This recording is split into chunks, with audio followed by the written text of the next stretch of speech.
नमस्कार दोस्तों, सही राजनीति प्रोग्राम में एक बार फिर आपका स्वागत है। आज हम बात करेंगे आम बजट की।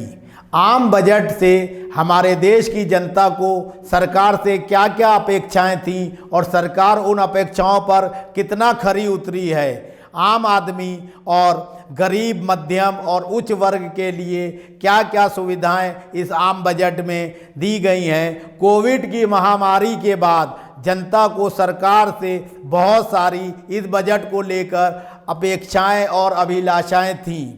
हमारे साथ प्रोफेसर डी.के. गिरी साहब उपस्थित हैं। हम उनसे जानना चाहेंगे कि इस बजट को पेश करके सरकार ने क्या कुछ हासिल किया और जनता इस बजट से कितना संतुष्ट है। राजनीति में सही बात होना चाहिए। सिर्फ पक्ष और विपक्ष का आदमी एक तरीके से महिमा मंडन करे या पक्षपात करे, वो सही नहीं है लोकतांत्रिक व्यवस्था के लिए भी, ना ही सही राजनीति के लिए। क्योंकि ये प्रोग्राम सही राजनीति के नाम से है, इसलिए यहाँ सिर्फ सही बात ही होगी और हमारे एक्सपर्ट भी प्रयास करेंगे कि जनता और देश के हित की ही बात की जाए, ना कि सिर्फ सरकार के पक्ष की या विपक्ष की बात में हाँ मिलाई जाए।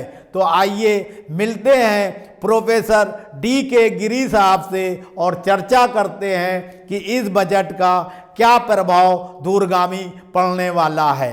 नमस्कार। नमस्कार।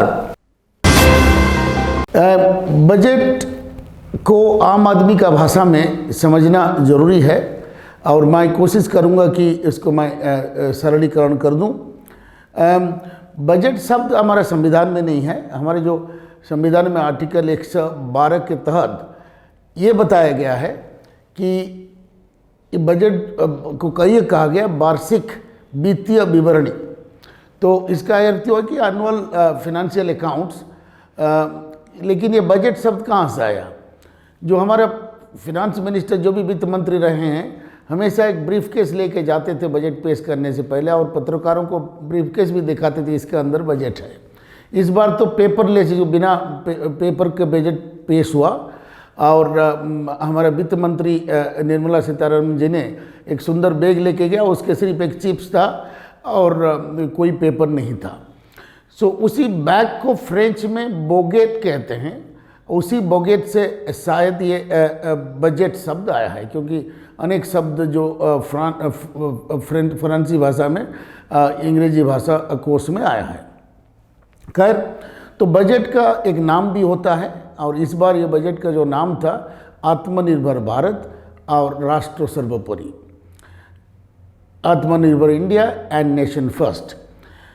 अब बजट को और एक चीज़ देखना होता है बजट में कि जो फिस्कल डेफिसिट में, पैसा में जो हम कितना खर्चा कर रहे हैं, कितना कमा रहे हैं और इस बीच में कितना अंतर रहता है, तो उसी को फिस्कल डेफिसिट कहता हूँ। इस बार का बजट में, क्योंकि ये बजट एक महामारी के बाद पेश की जा रही है और इकोनॉमी को और लोगों का इनकम को बढ़ाना है, इकोनॉमी को रिकवरी कराना है, इसीलिए ये बजट में मैक्सिमम अधिकतम फिस्कल डिफिसिट का मात्रा रहा है, उसको 9% तक उम्मीद किया जा रहा है कि इस साल में 9% पैसा कम रहेगा, तो जीडीपी का 9%। बाकी बजट में ये देखा जाता है कि किस विभाग में और कैसे खर्चा हो रहा है। जैसे मैंने कहा, आत्मनिर्भर भारत का नारा है और इसीलिए इंफ्रास्ट्रक्चर में, रोड्स में, पोर्ट्स में, रेलवेज में, एयरवेज में, इसमें ज़्यादा खर्चा करने का विचार है। तो 6 भाग में इस बार को डिवाइड किया, इंडस्ट्री और इंफ्रास्ट्रक्चर, फिर हेल्थ केयर, एजुकेशन, ऐसे करके 6 भाग में इसको डिवाइड किया गया है और उसी हिसाब से पैसा का आवंटन हुआ है। विशेष करके हमारा जो वैक्सीन, टीका का जो उद्भावन हुआ हमारे देश में, ये पूरा दुनिया में इस चीज़ का सराहना हुआ है। तो सरकार भी सोच रहा है कि हिंदुस्तान ये चीज़ कर सकता है, तो टीका डेवलपमेंट के लिए, टीका बनाने के लिए 35,000 करोड़ सरकार ने सैंक्शन किया है और स्वास्थ्य के लिए 2.2 लाख 23,000 करोड़ का स्वास्थ्य वर्धन के लिए ये बजट में सैंक्शन हुआ है। और एक चीज़ देखने वाला है कि जो इनकम टैक्स में जो हम लोग आयकर भरते हैं उसमें बुजुर्ग लोगों को माफ़ कर दिया है। जो 75 साल के ऊपर हैं उनमें इनकम टैक्स की कोई निगरानी नहीं रखी जाएगी, उनका कोई स्क्रूटिनी नहीं होगा। ये एक बड़ा राहत है बुजुर्गों को सम्मान के लिए, उनका स्वास्थ्य और आय का ये को ध्यान में रखते हुए। बाकी और एक चीज़ जो चर्चा में है कि हमारे जो इंश्योरेंस विभाग है उसमें इंश्योरेंस में पहले 49% बाहर के लोग विनिमय कर सकते थे। पूंजी निवेश जो होता है बाहर से, वो इन्वेस्टमेंट इसको कहते हैं, सिर्फ 49%। तो मेजॉरिटी शेयर उनको नहीं मिलता था क्योंकि उसके कंट्रोल उनका हाथ में आया तो चला ना जाए, तो कंट्रोल को ये करने के लिए रखा गया था। लेकिन अब इसको उठा दिया गया है। अभी 74% तक बाहर के लोग इंश्योरेंस सेक्टर में भी लगा सकते हैं। ऐसे करके बाकी विभाग में भी पैसा लगाया गया है और ध्यान दिया गया है कि हमारा इकोनॉमी कैसे आगे बढ़े और हम भारत में बाहर से ज़्यादा निर्भर ना करके भारत में ही बहुत सारे चीज़ें हम बना सकें, इसी के ऊपर जोर दी गई है। और यहाँ तक कि जो रक्षा पे हमारा लगता है, जो एयरक्राफ्ट होता है कि हेलीकॉप्टर, बाकी वेपन्स, ये भी बनाने का हमारे देश में तय किया गया है। तो डिफेंस में बजट में बढ़ोतरी नहीं हुई है, किंतु ये जो इन्वेंशन के लिए और नया चीज़ बनाने के लिए जिसको इनोवेशन बोलते हैं, उस पर एक्स्ट्रा पैसा लगाने का तय किया गया है। सो देखा जाए तो बजट एक सोच से कि आत्मनिर्भर बने, भारत का जो अर्थव्यवस्था है और जो इंफ्रास्ट्रक्चर है उसको मजबूत किया जाए, उसी सोच को लेके ये सरकार ने ये बजट पेश किया है। और बाकी सब के लिए बाकी जो स्कीमें चल रही थी वो तो चल ही रहा है, उसमें थोड़ा बहुत बढ़ोतरी हुई है। मैं आप लोगों को ये बता दूं कि पिछले साल का जो बजट था 30 लाख करोड़ का था और कोविड में पिछले साल एक ही साल में 5 लाख करोड़ अधिक खर्चा किया गया है। इस साल का बजट 35 लाख करोड़ का है, तो 1% जीडीपी का बढ़ाया गया है। पैसा ज़्यादा नहीं बढ़ाया गया है, लेकिन पैसा को भारत के अंदर से ही पैसा जनरेट करने का, पैसा उठाने का ये बजट में लक्ष्य है। तो ये बजट का मोटा मोटी आपको बताया मैंने, और इसी को हमें ध्यान रखना है कि बजट कैसे बनता है और किस विभागों में खर्चा हो रहा है, और उससे कि लोगों का खुशहाली हो, देश का अर्थ व्यवस्था बढ़े, और जो देश भर में, दुनिया भर में कहते हैं कि जीडीपी का ग्रोथ होना चाहिए और जीडीपी का जब भी बढ़ोतरी हो।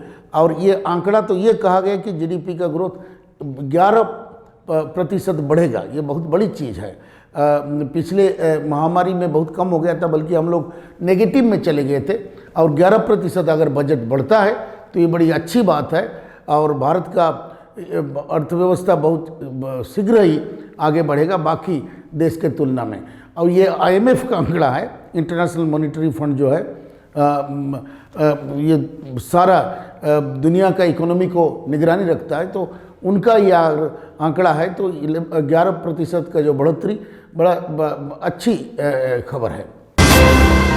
इस बजट में सरकार के ऊपर विपक्षी दल ये आरोप लगा रहे हैं कि मध्यम वर्ग के लिए कोई सहूलियतें नहीं दी गई हैं। इसको आप किस तरीके से देखते हैं? आपने कहा मध्यम वर्ग के लिए ज़्यादा सौगात इस बजट में नहीं है, ये सही बात है कि मध्यम वर्ग को हम लोग इकोनॉमी में इसको हम लोग कंज्यूमर क्लास कहते हैं। अब मध्यम वर्ग जो खर्चा करता है उसी से भी इकोनॉमी और अर्थव्यवस्था में बढ़ोतरी होती है।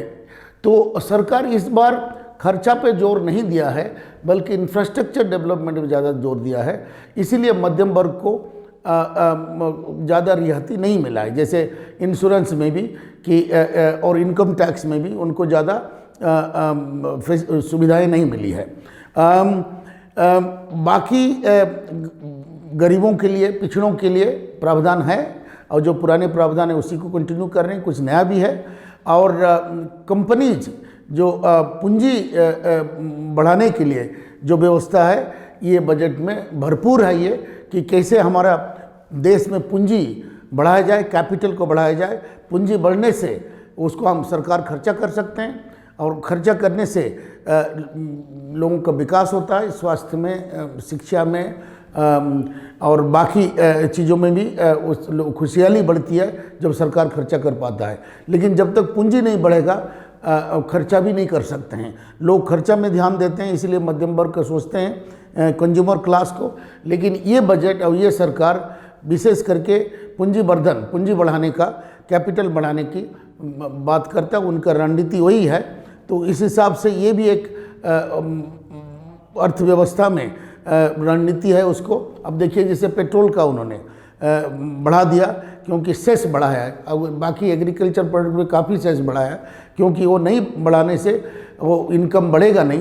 तो ये थोड़ा सा कठोर ये था, 2.5 रुपया पेट्रोल में और 4 रुपया डीजल में बढ़ाना, उसका प्रतिक्रिया में हो रहा है। लेकिन ये सेस बढ़ाना सरकार ने सोचा कि ज़रूरी था, नहीं तो मैं एग्रीकल्चर में जो एग्रीकल्चर क्रेडिट बढ़ाया है, क्या जो कृषकों को जो सुविधा देना चाह रहा है वो सरकार दे नहीं पाएगा।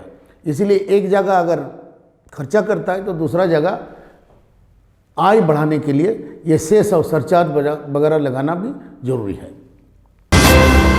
प्रोफेसर साहब, अक्सर देखने में आया है कि जब सत्ताधारी पार्टी अपना आम बजट पेश करती है तो उस स्थिति में विपक्षी दल उसकी आलोचना ही करते हैं, और जब वो विपक्षी दल सत्ता में आ जाते हैं तो जो सत्ताधारी है वो विपक्षी दल हो जाता है, तो वो उनकी आलोचना करता है। क्या ये सही राजनीति है? राष्ट्र हित में जो चीज़ सही है उसको सही कहना चाहिए, जो चीज़ गलत है उसको गलत कहना चाहिए। राजनीतिक दलों की ये परिपाटी से कैसे निपटा जा सकता है, और ये व्यवस्था कब तक सही होगी, इस बारे में आप कुछ बताएं। आपने ये पूछा कि वाद विवाद में लोग पिस जाते हैं और लोग एक तरह से गुमराह हो जाते हैं, ये सही बात है। और लेकिन ये भी सही बात है कि लोकतंत्र में वाद विवाद रहेगा ही। जो ओपोजिशन, विरोधी दल वाले चर्चा करेंगे, समालोचना करेंगे, और सरकार ये कहेगी कि इससे बढ़िया बजट हो नहीं सकता है, तो ये चलेगा। लेकिन हम लोगों का प्रयास है कि सही बात, जिसको आप सही राजनीति कहते हैं, लोगों के सामने आए कि लोग अपना मन बना सकें।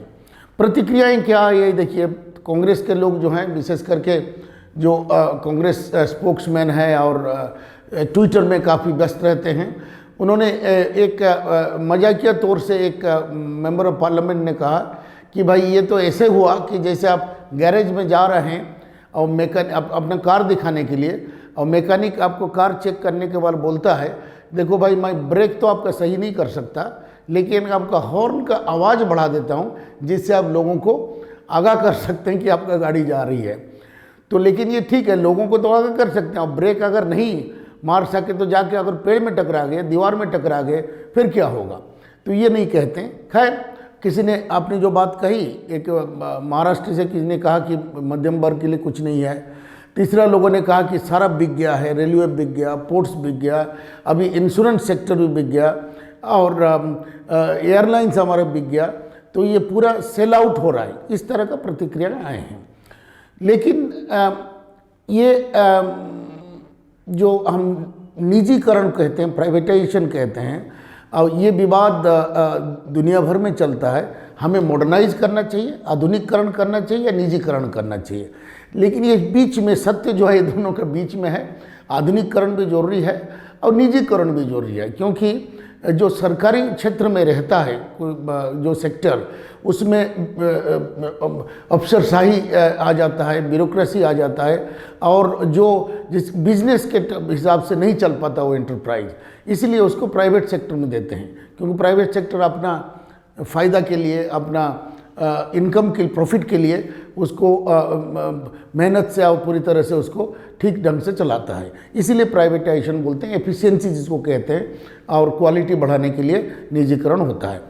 तो ये सिलसिला तो खैर कांग्रेस सरकार जब था 2004 से 2009 तक ये सिलसिला शुरू हुआ था प्राइवेटाइजेशन का, बल्कि 1990 का दशक से शुरू हुआ।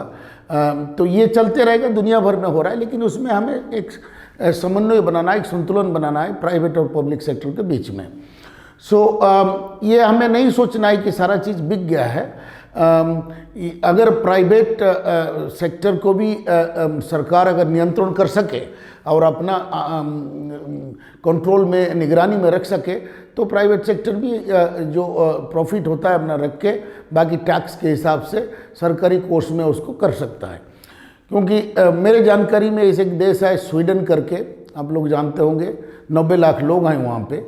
उसका भी जो अर्थनीति है 12 या 14 कंपनी पूरा अर्थनीति को कंट्रोल करता है, लेकिन उसके बावजूद उसी देश को दुनिया में सबसे बेहतर समाजवाद देश कहा जाता है। और समाजवाद और पूंजीपति में ये जो 36 का आंकड़ा है, लेकिन उसके बावजूद भी स्वीडन में समाजवाद शासन, समाजवाद व्यवस्था और पूंजीवादी अर्थव्यवस्था में एक समन्वय बना के देश को बेहतर बनाया उन्होंने। और वहाँ का लोगों का जो जिसको हम लोग गरीबी रेखा कहते हैं और या अमीरी रेखा कहते हैं, सबसे गरीबी रेखा कम है वहाँ पे, और अमीरी रेखा सबसे बेहतर है, उसको एक अच्छा देश माना जाता है। तो ऐसे मिसाल हैं हमारे सामने कि जो निजीकरण के बावजूद भी अगर इसको सरकार उसके साथ मिली भगत ना करके सही निगरानी से, निजीकरण करने के बाद सेक्टर को सही निगरानी से चलाए, तो देश के लिए सही होगा।